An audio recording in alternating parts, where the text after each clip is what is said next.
আসসালামু আলাইকুম। সবাই কেমন আছেন? আশা করছি সবাই আল্লাহর অশেষ রহমতে ভালো আছেন। আলহামদুলিল্লাহ আমরাও ভালো আছি। খুবই মজাদার একটা বড়া নিয়ে আসছি, পাকুড়া যেটাই বলেন বা পুলি। সেটা হচ্ছে মিষ্টি লাউয়ের পাতা দিয়ে একটা ডাল দিয়ে পুলি তৈরি করা হয় বা বড়া ভাজা হয়। সেটা খেতে অসম্ভব টেস্টি লাগে। আর সেটা আমি কিভাবে তৈরি করি সেটাই আপনাদের সাথে শেয়ার করতে আসলাম। প্রথমে ডালগুলা ভিজিয়ে নিয়েছি, ভিজিয়ে এটার উপরে পেঁয়াজ, রসুন, কাঁচামরিচ দিয়ে ডেকে রেখে দিয়েছি 10 মিনিটের জন্য। আর ওই ফাঁকে আমি পাতাগুলা, মিষ্টি কুমড়ার যে পাতাটা আছে ওইটা উঠিয়ে নিয়ে আসছি। এটা আমার নিজের গাছ থেকে উঠিয়ে নিয়ে আসছি, একদম তরতাজা ফ্রেশ। আপনারা চাইলে বাজার থেকেও কিনে আনতে পারেন, আর যাদের গাছ আছে তারা গাছ থেকেই উঠিয়ে নিতে পারেন। খুবই অল্প কয়েকটা পাতা দিয়েই অনেকগুলা বড়া হয়ে যাবে।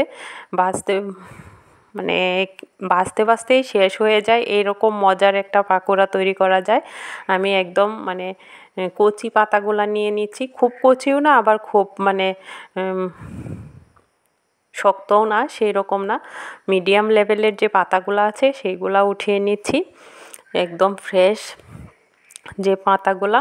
এটা দিয়ে পাকোড়াটা তৈরি করলে খুবই দারুণ লাগে খেতে। আর এটা কিন্তু গরম ভাতের সাথে খেতেই খুব টেস্টি লাগে, আর গরম গরম এমনিতেও খাওয়া যায়। আর গরম ভাত দিয়ে খেতে দারুণ লাগে, গরম ভাতের সাথে একদম প্রাণটা জুড়িয়ে যায় এরকম। এই যে আমার পাতাগুলা উঠানো হয়ে গেছে। এখন আমি যে ডালগুলা রেখেছিলাম, রসুন দিয়েছি, আদা দিয়েছি, পেঁয়াজ দিয়েছি, কাঁচামরিচ দিয়েছি, দিয়ে আপনারা চাইলে এটা ব্লেন্ড করে নিতে পারেন। আমি শিলপাটায় বেটে নিয়েছি মিহি হওয়ার জন্য। বাটাটার সাথে এখন আমি এখানে মরিচের গুঁড়া দিয়ে দিয়েছি, তারপর ধনে গুঁড়া দিয়েছি, হলুদ গুঁড়া দিয়ে দেব, আর দিয়ে দেব জিরা গুঁড়াটা। আপনারা চাইলে জিরা পেস্টটাও দিতে পারেন। আমার কাছে যেহেতু আজকে পেস্টটা করা ছিল না, সেই জন্য আমি জিরা গুঁড়াটাই দিয়ে দিয়েছি, জিরা পাউডারটা যেটা। আর দিয়ে দিচ্ছি পরিমাণ মতন লবণ দিয়ে সবগুলা উপকরণ ভালো করে মাখিয়ে নেব।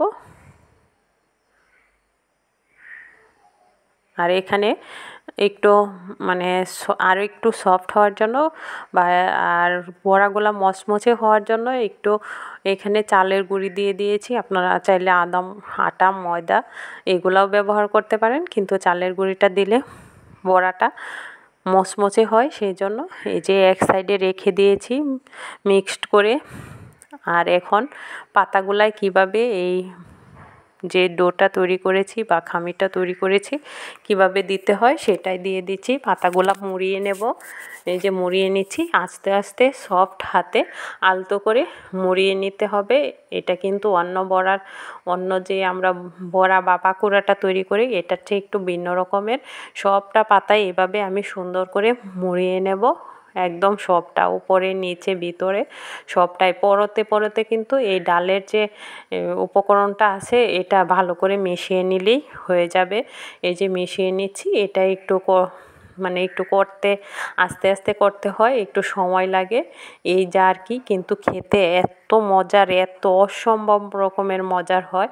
আপনারা অবশ্যই এভাবে একবার ট্রাই করবেন। আর এটা কিন্তু আমাদের অঞ্চলে অনেকটাই বিখ্যাত। এই যে আমার 2টা পাকোড়া হয়ে গেছে। সবার বোঝার সুবিধার্থে আমি এই পাকোড়াগুলা 2টা পাকোড়া করে দেখিয়ে দিলাম। আর আপনারা এইভাবে সবগুলা করে নেবেন, আমিও করে নিচ্ছি, নিয়ে তারপর তেলে ভেজে নেব, তাহলেই কিন্তু রেডি হয়ে যাবে আমার। আর এটা কিন্তু খেতে হয় গরম ভাতের সাথে, একদম গরম গরম অবস্থায় খেতে হয়। ঠান্ডা হয়ে গেলে এত ভালো লাগে না, গরম অবস্থায় যে ভালো লাগে মচমচে পাকোড়াটা খেলে। কিন্তু অন্যান্য বড়ার চেয়ে কিন্তু এইটার টেস্টটাই অন্যরকম। আর যখন আমি ভাজবো, এখানে কিন্তু ডুবো তেলে ভাজবো না, এরকম তেল দিব যাতে পাতাগুলা একদম ডুবো না হয়, আবার শুকনাও না হয়, এরকম তেল দিতে হবে। আমি তেলটা দিয়ে দিচ্ছি, দিয়ে এই যে এখন বড়াগুলা মচমচে করে ভেজে নেব। খুব সুন্দর করে ভাজতে হবে। আর এটা কিন্তু মিডিয়াম লোতে দিয়ে মিডিয়াম টু লোতে দিয়ে তারপর ভাজতে হবে। খুব বেশি চড়া করে ভাজা যাবে না, জালটা বেশি দেওয়া যাবে না, তাহলে পুড়ে যাবে। এভাবে কিন্তু সবাই ভেজে পাকোড়াটা তৈরি করে খাবেন।